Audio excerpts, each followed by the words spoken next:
Welcome. In this video I will show you how to change device name on LENOVO V15.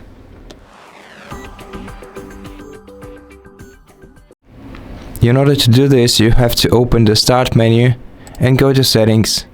Then go to System section of the settings on the sidebar and then scroll all the way down this list to About.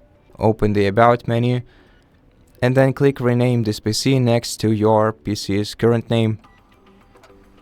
And now provide your new name for your PC using letters, hyphens and numbers without space bars. So for example,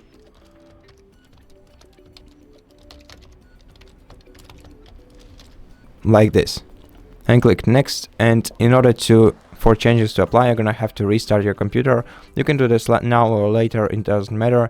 I'm gonna do it now by clicking Restart Now, but you can do this when you finish your job. Now let's wait to see if the change is applied.